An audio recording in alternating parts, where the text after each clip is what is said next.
마땅히 행할 일을 하지 못하면, 그런 제목으로 주님 말씀 나누기를 원합니다.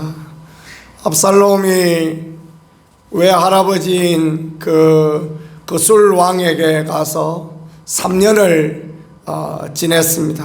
망명하여 숨어 지내는 그런 부분이죠. 그런데 다윗은 그 3년 동안 아무 일도 하지 아니하고 그 아들 압살롬을 부르지 않았습니다. 왜 그랬을까요?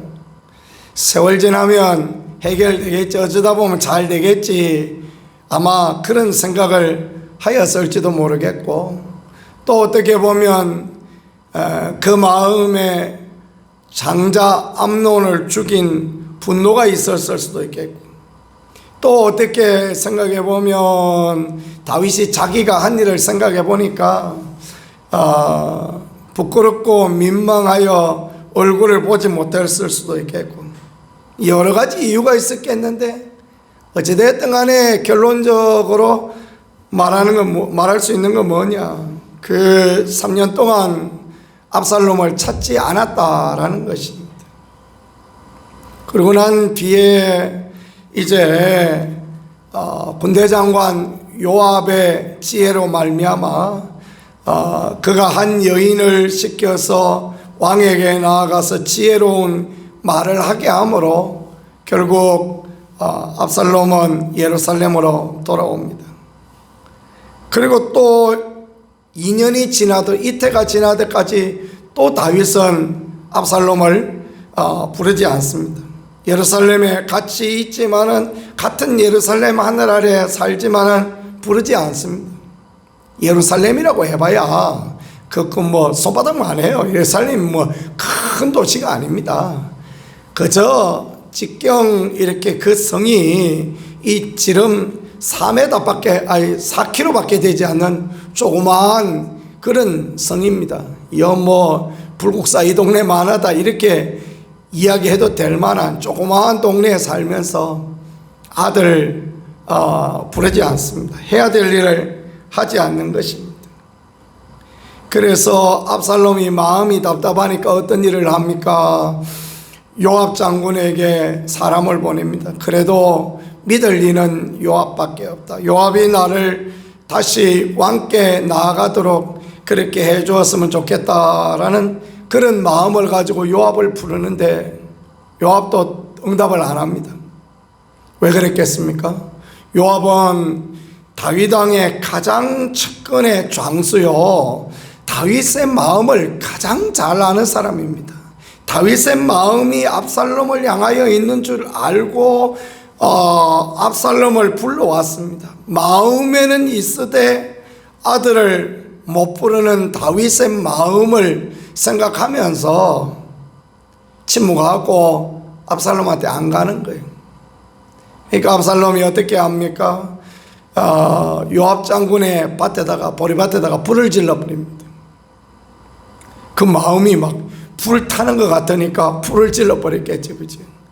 그러니까 이제 요압 장군이 따지러 왔습니다. 왕자여, 왜 우리 밭에 불을 질렀냐 하면서 막 따지러 왔겠죠. 손해 나면 가만히 있을 사람 누가 있습니까, 그죠? 그래 따지러 왔습니다.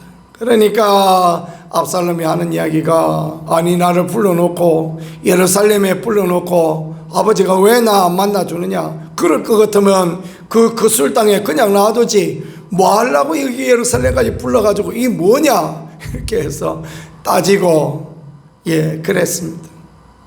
그랬더니 이제 요압 장군이 그때서야 가서 다윗 왕한테 이야기를 하고, 다윗 왕은 그제서야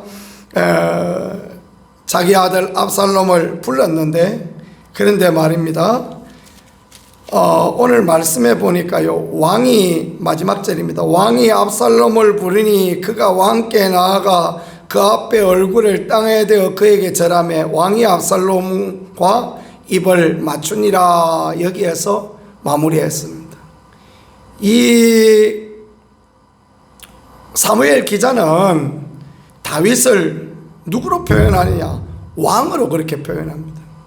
지금 누구하고 누구 만나고 있는 것입니까? 아버지와 아들이 만나고 있는 거예요. 혈육의 정을 가지고 얼싸안고 그러면서 다윗이 야야 아들아 내가 잘못했다. 내가 그때 암논에게 징계해야 되는데 네 형이 네 여동생을 성폭행하고 그랬을 때 내가 그를 징계하고 그랬어야 되는데 내가 어리석어서 내가 내 죄 때문에 그거 말 못하고 있다가 그랬다가 너를 살인자 만들었구나. 그리고 너를 그냥 애매히 이렇게 오랫동안 지내게 했구나. 내가 네 나 볼 면목이 없다.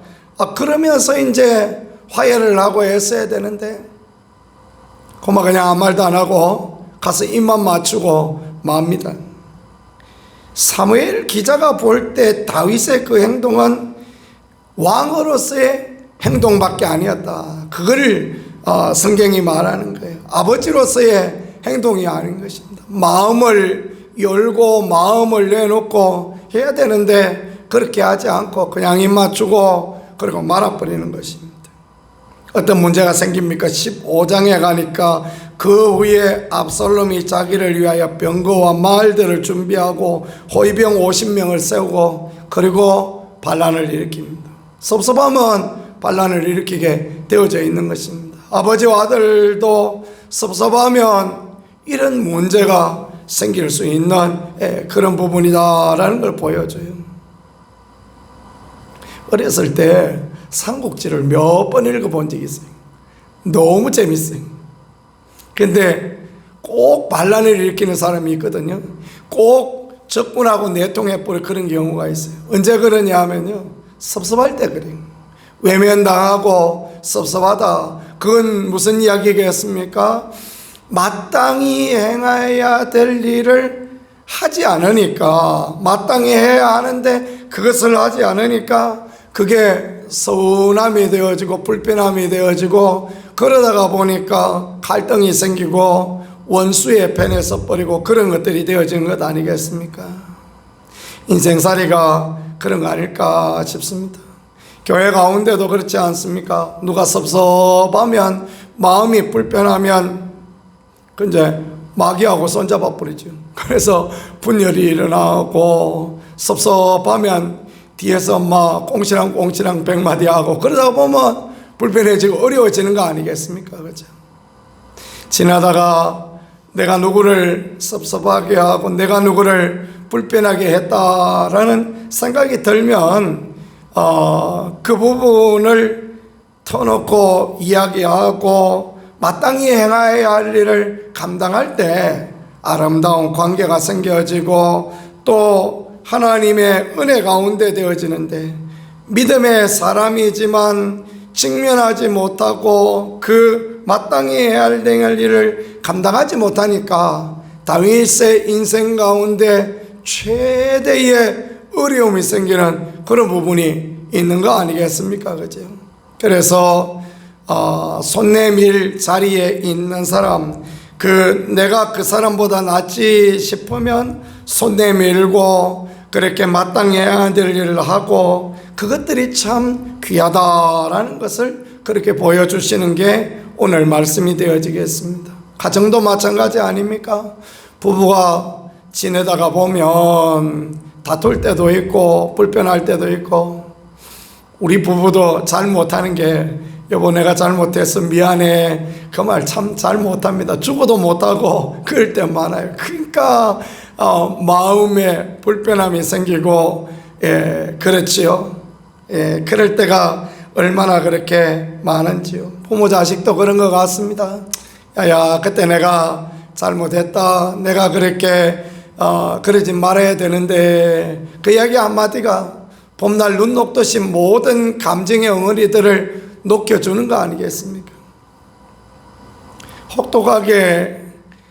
혹독하게 시집살이를 하였던 며느님이 그 어머니에게 그런 이야기를 했다고 합니다. 어머니 가시기 전에는 꼭 정리하고 가셔야 됩니다. 어머니 그 딸하고도 맺혔던 거 풀고 가셔야 됩니다. 그랬더니 막 어머니가 고개를 가로졌습니다. 내가 그거 왜 하노? 내가 그거 못한다. 90 넘은 어머니가 그거 못한다. 그랬는데 가시기 전에 며느리 손을 꼭 붙들고 야야 내가 시집살이 많이 시켜서 미안하다 그 얘기를 했대요.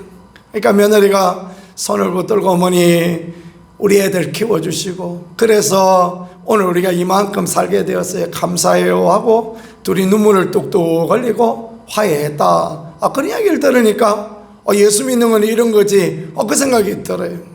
어머니 집사님하고 며느리 권사님하고 화해하니까 얼마나 좋습니까? 그죠? 마땅히 해야 될, 우리가 마땅히 해야 될 때를 얻든지 못 얻든지 복음 전하고 하는 것도 너무너무 귀한 일이지만 가정 안에서, 교회 안에서, 또 부모 자녀 안에서 이런 일을 잘 감당해야 갈등이 없고 원망이 없고 하나 되어지고 그런 부분이 되어질 수 있는 거 아니겠습니까? 그죠? 우리가 사람을 때려 죽인 것도 아니고 우리가 어떤 깊은 내 그 인간을 안 본다 그래야 될 이유가 뭐 있습니까? 그죠? 그렇게 하지 아니하고 마땅히 해야 될 일을 잘 감당한다면 그러면 하나님 앞에 축복이 되고 하나님 앞에 아름다움이 되고 그런 부분이 되어지지 않겠습니까? 오늘을 살아가는 우리들 우리가 용서해야 될 부분이 있다면 마땅히 용서하고 또 우리가 용서를 구해야 될 일이 있다면 또 용서를 구하고 아름다운 관계, 복된 관계 누려가고 주님이 내게 마음에 감동 주시는 그 일들, 하나님이 하라고 하시는 일들, 그건 목사에게도 있고 성도에게도 있고 다 있지 않습니까? 그런 일들을 잘 감당하고 믿음의 선한 싸움을 싸우고 나가면 원수마귀가 감히 어떻게 우리 가운데 와서 장난하고 그렇게 할 수 있겠습니까? 사단이 어찌 우리를 넘어뜨릴 수 있겠습니까? 예수님과 동행하는 거룩한 하루를 살아가고 그 일들이 계속되면 주님 앞에 칭찬 듣는 복된 사람이 되어지리라 그렇게 믿습니다. 그런 은혜와 그런 축복을 다 누릴 수 있는 저와 우리 모든 성도님들이 되어질 수 있기를 우리 구세주 예수 그리스도 이름으로 간절히 축복합니다. 이 시간 말씀을 생각하면서 하나님 앞에 기도하겠습니다. 하나님, 우리가 마땅히 행하여야 할 일들을 감당할 수 있게 도와주시고 아름다운 관계, 복된 관계 만들어갈 수 있게 도와주옵소서. 하나님과의 관계에서 아름다워지고 사람과의 관계에서 복될 수 있게 은혜로 인도하시고 도와주옵소서. 그렇게 하나님 앞에 기도하겠습니다. 교회를 위하여, 나라 민족을 위하여 하나님 앞에 기도하겠습니다. 든든히 세워지고 주의 은혜 덧입을 수 있는 교회와 나라 민족이 되게 하여 주옵소서. 기도하겠습니다. 12월에 있을 전도와 치유 축제 가운데 하나님의 은혜로 인도하여 주시고 또 우리 가운데 연약한 이들, 우리 가운데 약한 이들이 회복되어지고 치유되어지는 하나님의 은혜로 이루는 그런 귀한 은혜들을 허락하여 주옵소서. 이 시간 우리 두 손 들고 주여